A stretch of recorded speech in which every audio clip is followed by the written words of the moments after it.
Kita belum tahu apa membedakan kebutuhan, keinginan, bagaimana menyisihkan bukan menyisakan. Itu hal-hal yang simpel tetapi sangat penting di ilmu perencanaan keuangan.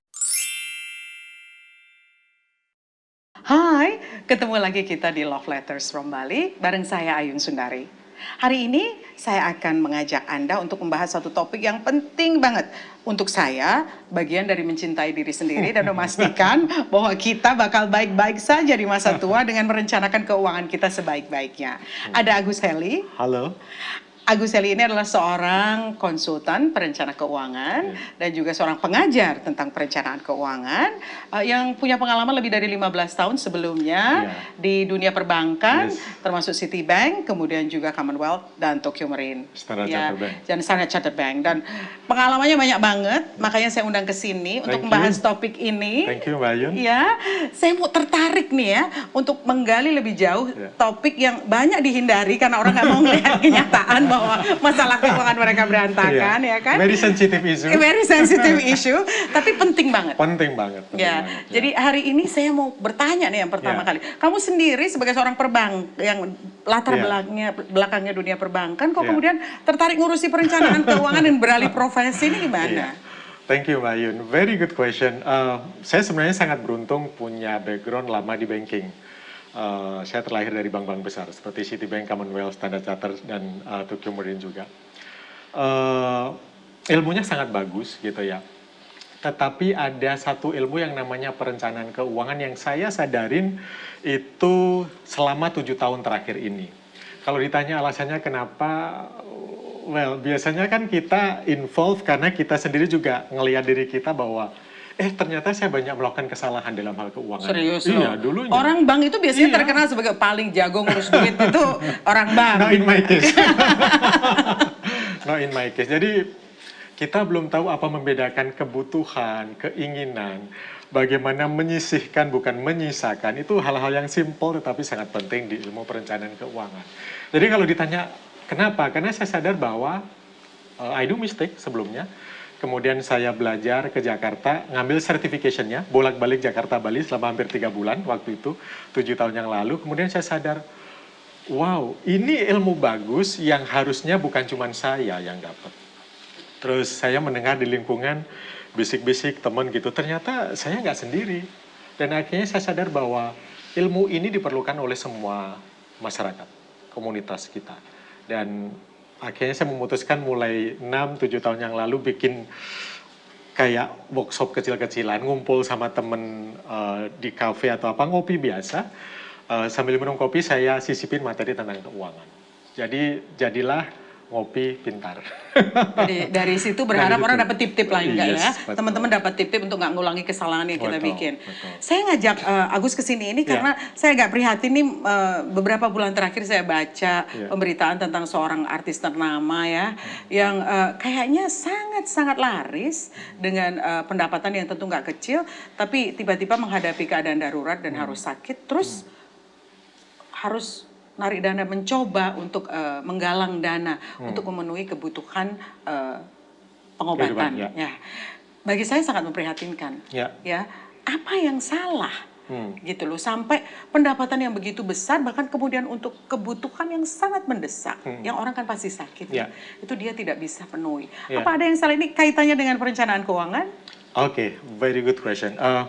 Sebenarnya kalau kami melihatnya bahwa ini adalah fenomena yang ada di masyarakat.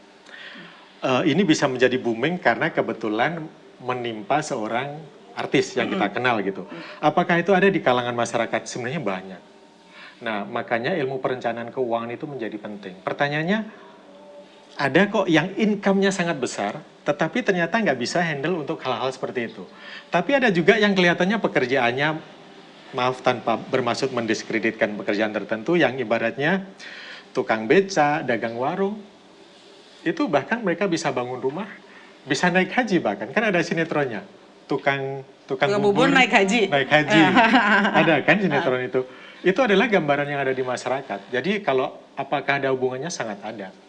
Jadi pendapatan gede itu nggak jaminan bahwa hidupnya bakal enak dan dia akan terus sejahtera begitu. Jadi income yang besar itu bukan jaminan bahwa seseorang akan bisa menjalani hidupnya dengan baik. Oh.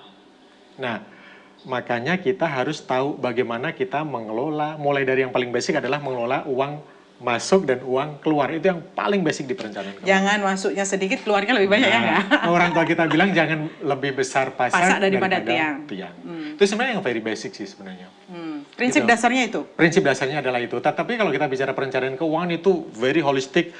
Mulai dari kita, goals kita jangka pendek, jangka menengah, kemudian jangka panjang. Bahkan sampai pensiun, bahkan sebenarnya kalau hubungannya dengan keuangan, setelah kita meninggal, apakah kita masih memerlukan uang? Mungkin secara harfiahnya mungkin tidak. Tetapi orang yang kita tinggalkan itu masih memerlukan dana keuangan untuk rentetan prosesi setelah kita meninggal. Dan itu semuanya perlu direncanakan. Oke.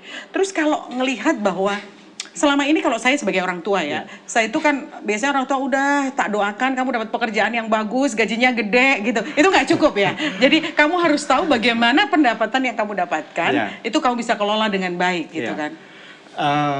Kalau kita sebagai manusia itu ada yang namanya human value, ada namanya financial value. Itu tadi adalah contoh human value. Saya doakan, saya kasih pendidikan yang bagus. Tetapi apakah itu cukup? Kita juga harus mengajarin bagaimana memberikan mereka pembekalan bahwa mengatur keuangan itu penting. Jadi umur berapa mereka mesti? Sooner is better. Oh gitu? Ingat nggak dulu waktu kita kecil diajarin lagu Bang Bing Bung Yo kita nabung. Oh benar-benar. Itu sebenarnya yang paling basic sih. Ada juga pelajaran ini agak advance. Ingat lagu ini nggak? Abang tukang bakso. Iya. Mari sini. Aku mau beli satu mangkok saja.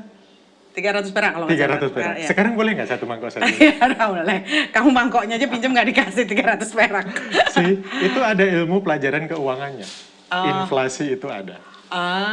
Kenapa kita harus belajar tentang perencanaan keuangan? Jadi dari anak pun mesti diajari, dibekali bahwa uang ini bukan sesuatu yang nggak ada batasnya, mesti dikelola dengan baik ya.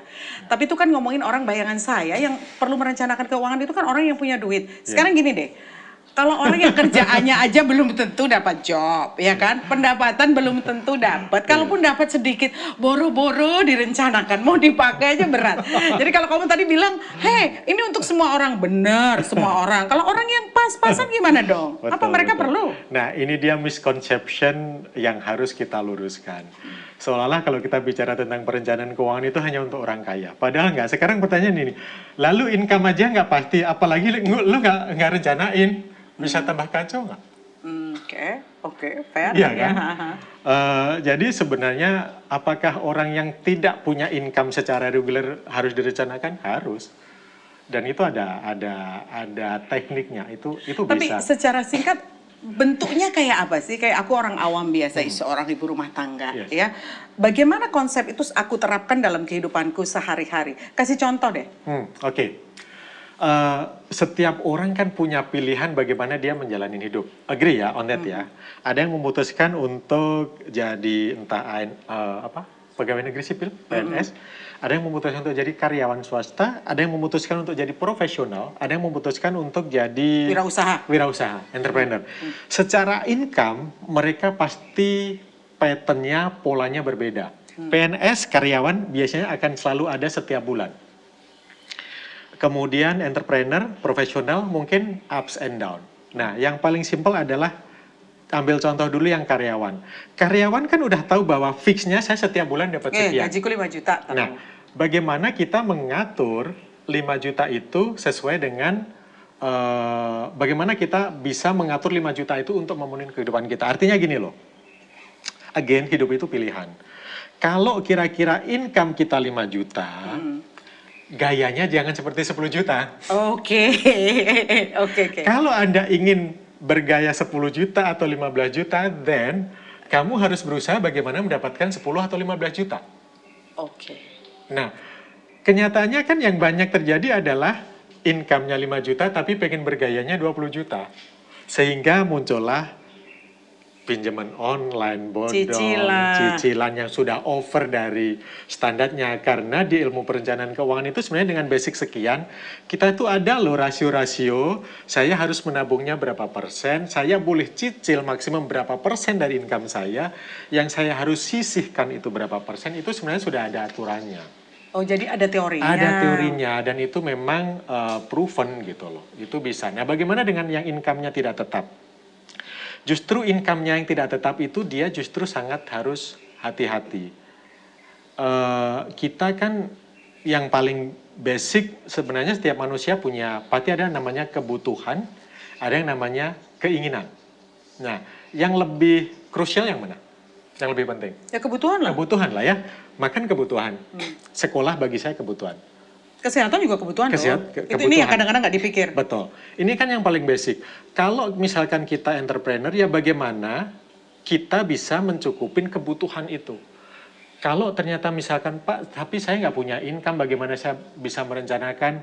Kalau itu udah di luar topik. Memang perencanaan keuangan dikhususkan bagi orang yang memang mempunyai income. Kalau nggak ada income, ya kita nggak bisa bicara perencanaan keuangan. Oke. Gitu. Oke. Tapi kalau kita ngomong tadi ya, yang lebih penting mana? Dapat uang yang cukup untuk memenuhi kebutuhan atau mengelola? Jadi mana, kalau kamu harus pilih mana yang lebih penting nih? Nah, itu juga terjadi misconception. Dua-duanya sangat penting. Karena apa? Bagaimana, mana yang lebih penting mendapatkan income? Mendapatkan income itu penting karena kalau tanpa income-nya kita nggak bisa apa-apa. Okay. Di ilmu perencanaan keuangan itu ada namanya piramida keuangan, dan yang paling basic, yang paling fundamental adalah income yang berkelanjutan. Itu penting. Karena kalau income-nya ini nggak ada, kita nggak bisa bicara apa-apa. Jadi mendapatkan income itu sangat penting. Kemudian mengelolanya itu dua hal yang berbeda. Apakah mendapat income kemudian cukup? Enggak, karena apa? Kembali tadi, income-nya yang besar, kalau nggak bisa mengelola Mbak Ayun, itu ya juga seperti case yang itu tadi. Tetapi kalau pinter mengelola, tapi kalau income-nya ternyata nggak ada, apa yang dikelola? Fair dong, realistis dong. Benar. Ya kan? Nah, kalau mereka misalkan merasa, tapi saya punya income-nya cuma 1 juta, let's say gitu ya. Then you have to do something. Cari tambahan? Iya dong. Iya dong. Karena kita, kebutuhannya nggak cukup. Dong. Kita kan diberi kesempatan yang sama dong. Kita nggak bisa hanya, ya udahlah saya nerima seperti ini. Kan saya yakin tidak ada ajaran yang mengajarkan kita, ya udahlah hidup seperti ini aja, kan juga nggak ada. Kita disarankan, saya yakin semua belief, semua kepercayaan mengajarkan bahwa bagaimana kita bisa mendapatkan income yang cukup. Nah, pas di tema itu tuh, mendapatkan income tambahan. Ya, kadang-kadang kalau kita punya duit sisa atau yang tersisihkan mengikuti teori kamu, itu kemudian ada tawaran investasi, ya. Tapi sekarang ini baca di mana-mana investasi bodong itu ya. Jadi was-was juga. Betul. Jadi kalau saya mau invest, itu investasi seperti apa yang aman buat saya? Karena kadang-kadang yang nawarin temen nih, nggak enak, ya kan? Atau bos di kantor. Nih, ada tawaran bunga, duitmu balik 50% nih, gitu. Nah, seperti apa investasi yang udah duitnya pas, saya hanya ini pengen saya investasikan yang benar supaya saya dapat tambahan. Yang seperti apa kita mesti waspada, yang mesti kita pilih? Oke, pertanyaannya adalah gini. Kira-kira kenapa sih orang itu akhirnya bisa masuk ke investasi bodong? Itu dulu. Kenapa akhirnya bisa seperti itu, Mbak Yun? Ya pengen tambahan duit lah. Simple as that, bukan? Iya. Oke. Cepet lagi. Nah, itu dia. Sorry, ada kata cepet. Terus pengen dapat tambahan duit, kemudian cepet. Itu cukup nggak kira-kira? Perlu nggak sih kita memahamiin bahwa ini investasi ini bener atau nggak sih? Oke. Nah, tapi yang nawarin temanku loh, sama bosku loh. Nah, jangan salah, justru biasanya model investasi seperti itu datangnya adalah dari orang-orang terdekat kita. Bisa jadi orang terdekat kita, bisa jadi mereka memakai jasa-jasa para tokoh. Bisa jadi tokoh politikus, tokoh agama, tokoh politik, tokoh artis.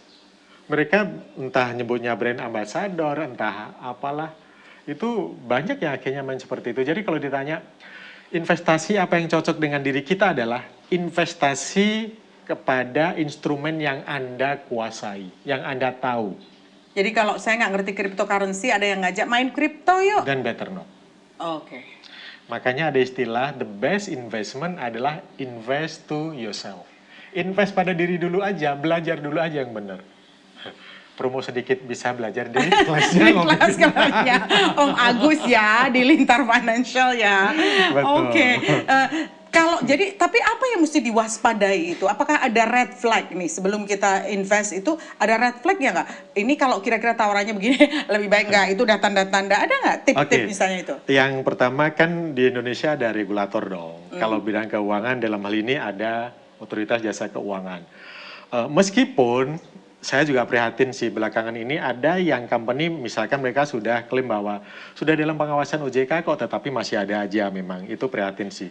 Tapi yang jelas satu, pastikan produk tersebut atau instrumen tersebut memang di bawah pengawasan OJK. Yang kedua, realistis. Realistis itu dalam artian gini, make sense nggak sih kira-kira return yang akan diberikan? Kalau kita merasa bahwa this is too good to be true, then better. It's not true. Yeah, it's not true. 50% kok dalam sebulan, mana ada? Iya kan, nah, tetapi sometimes kita cenderung, ya karena pengen cepat itu tadi, kita tutup mata aja, itu yang kedua. Ketiga, biasanya mereka itu memakai jasa itu tadi, orang-orang yang sudah punya nama. Entah influencer, entah artis, entah tokoh agama, biasanya mereka dipakai untuk mempromosikan produk-produk tersebut. Dan biasanya ujung-ujungnya itu nggak jaminan ya? Nggak jaminan. Karena mereka yang dipakai belum tentu literasi keuangannya juga bagus. Sometimes saya juga questioning orang-orang seperti itu yang mau ada di sana kemudian tanpa background keuangan. Dan dia jualan. Dia nggak punya tanggung jawab moral dong ya. Ya, itu kan prihatin ya hal seperti itu. Kemudian apalagi ya yang mesti diwaspadai? Memang di luaran sana digital ini kan very masif ya. Kita nggak pernah tahu di balik platform-platform seperti itu siapa sih pemainnya. Jadi saya juga nggak bisa menyalahkan masyarakat karena memang promonya gila-gilaan, sangat menarik, tetapi pastikan kalau pengen masuk di situ kita ketahuin dulu company-nya apa, kemudian make sense nggak sih investment-nya, return-nya make sense atau enggak. Masih dari soal itu yang lagi rame juga, selain investasi adalah juga begitu mudahnya kita mendapatkan pinjaman online. Yes. Ya, yang kemudian berujung pada beberapa kasus kriminal kan. Ada yang kemudian membunuh, kemudian ada yang bunuh diri. Nah, itu gimana? Kamu melihat fenomena seperti itu bagaimana? Prihatin. Orang mau melakukan seperti itu karena biasanya kepepet, betul nggak sih? Kepepet biasanya ya segala jalan dia ambil. Dan itu fenomenanya bukan cuma 1-2, itu banyak. Again, sebenarnya kembalinya adalah literasinya si Bayu. Literasi itu artinya melek keuangannya. Melek keuangannya itu nggak ada. Bagaimana sampai akhirnya dia terjerumus dalam contoh nih pinjaman online yang terlebih yang ilegal gitu, karena problemnya di mana? Biasanya managing cash flow-nya di awal. Gitu. Jadi kita bicara tentang terpaksa ngambil karena duitnya kurang, ya kepepet banget harus misalnya bayar sekolah anak atau urusan apa. Sebenarnya gini, kita pinjam di ilmu financial planning itu nggak apa-apa. Tidak semua utang itu jelek. Ada utang produktif, ada utang konsumtif. Kalau produktif kita utang, kemudian kita tahu bahwa kita bisa muter untuk bisnis, let's say. Gitu. Itu adalah utang produktif. Utang konsumtif ini yang biasanya bahaya. Hanya demi, let's say, pengen tas baru, sepatu baru. Saya masih punya platform di kredit card saya gesek gitu. Selama dia yakin bahwa dia bisa mengcover nggak apa-apa. Tetapi sometimes itu yang akhirnya menjadi masalah. Sampai orang akhirnya saya dulu punya kredit card bisa 3, Mbak Ayu. Dan saya sadari itu adalah kesalahan. Dan limitnya gede-gede. Dipakai semua. Dan itu ternyata banyak yang seperti itu. Hidup dari kredit card ke kredit card. Ini dibayar, dipakai untuk ini dibayar, dipakai untuk ini. Tanpa menyadarin bahwa bunganya itu menggulung. Nah, jadi kalau ditanya salah satunya adalah, dulu saya memberanikan diri untuk benar-benar ngelihat, gila ya tanggungan saya banyak banget. Jadi sekarang punya kredit card satu aja cukup, itu pun hanya untuk beli tiket kalau kita mau terbang. Karena kan transaksi lebih enak. Lebih gampang online ya. Dan dapat poin. Gitu. Masalah yang paling sering kamu temui, kan kamu sudah punya banyak nih klien sih ya, yang paling sering kamu temui tapi juga sebenarnya paling gampang bisa dihindari supaya masalah itu nggak muncul apa? Yang curhat sama kamu nih? Memang rada sensitif ya, orang yang benar-benar mau terbuka tentang kondisi keuangannya kan sedikit ya gitu. Kalau belakangan ini yang marak adalah sehubungan dengan COVID, itu sebelum COVID mereka sudah mengambil komitmen jangka panjang, entah ngambil rumah, entah ngambil mobil gitu. Nah, itu mereka udah tahu income-nya waktu itu udah reguler. Tapi begitu COVID kena, itu akhirnya mereka ternyata income-nya nggak ada. Pertanyaannya gini, bank cicilannya berhenti nggak? Terus lah. Terus jalan. Memang sih ada regulasi bahwa kemarin ada restructure boleh. Tapi setelah restructure itu kembali lagi nggak? Akan tetap jalan lagi dan bunganya nggak 100% dihapuskan. Itu yang realistik itu nggak seperti itu. Nah, biasanya income-nya belum balik, jumlah cicilannya itu sudah melebihin dari 30% dari income dia. Itu berat biasanya. Nah, akhirnya mereka berpikir bagaimana itu jalan keluarnya. Kemudian yang kedua biasanya orang yang paling banyak masalahnya adalah antara yang masuk, kemudian sama yang keluar, itu nggak ada yang namanya budgeting. Gitu. Orang jarang membuat budget, kira-kira saya income-nya sekian, saya harus gaya hidupnya ada di sini, itu biasanya jarang. Sehingga tidak mengenal goals jangka pendek, goals jangka menengah, jadi goals semua jangka nggak ada panjang. perencanaannya. Nggak ada perencanaan. Kalau pengen beli ya beli. Ya, beli. Mau jangka pendek, jangka panjang, duitnya belum ada ya aku pengen beli ya beli. Ya. Akibatnya apa sih Mbak Yun? Sebenarnya itu in the long run efeknya sangat besar. Data statistik menunjukkan anak di Indonesia yang mampu kuliah itu kurang lebih hanya sekitar 10% dari total anak di Indonesia. Oh ya? 10% statistik. Nggak semua orang mampu kuliah loh. Kenapa? Karena biaya pendidikan kuliah itu juga nggak murah. Iya, sekarang mahal sekali. Mahal, nggak semua orang bisa. Salah satunya mungkin bisa jadi karena perencanaannya nggak ada. Jadi begitu saatnya bayar 30 juta, 50 juta, orang tua panik dan harus mencari sumber karena anaknya pengen sekolah kan? Betul. Terus jumlah masyarakat yang ready financially untuk pensiun, itu di Indonesia ini yang ngomong bukan saya ya. Data statistik menunjukkan not even 15% dari total pegawai itu yang siap secara financial untuk pensiun. Walaupun mereka kemudian setelah pensiun kan mereka tetap dapat duit nih. Ya. Mereka nggak siap.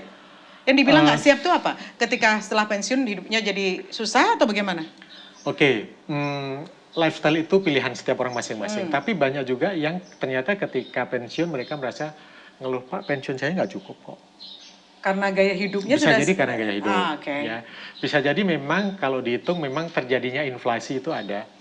Gitu. Tapi yang dan ini jumlah pendapatan dari pensiun nggak ngikutin inflasi. Gitu. Jadi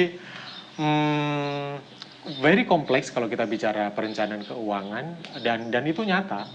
Iya, gitu. Saya ngeliat di orang di sekeliling kita ya, contoh-contohnya banyak sekali. Makanya saya pingin kamu datang dan sharing lah ya. Karena bagi saya semua kita udah bekerja keras ya, kayak misalnya orang yang jadi pegawai bekerja keras seumur hidup, tapi kemudian masa tua menjadi susah sendiri karena uang nggak cukup dan kebetulan mungkin tidak punya support system, itu kan sedih aja gitu loh. You spend your whole life working so hard dan kemudian ketika di masa tua bahkan kamu menikmatinya aja nggak bisa. Sementara mungkin kalau direncanakan dengan lebih baik, masa tuanya tidak sengsara ya.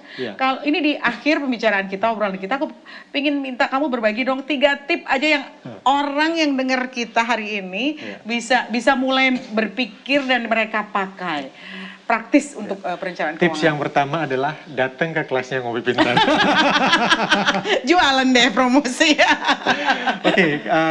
Tapi memang benar, saya itu hampir setiap bulan selalu ada kelas. Jadi seperti bulan depan saya ada kelas di Sanur, itu Ngopi Pintar. Itu hanya paling 2 jam, 3 jam belajar. Jadi intinya nomor 1 belajar dulu. Belajar dulu.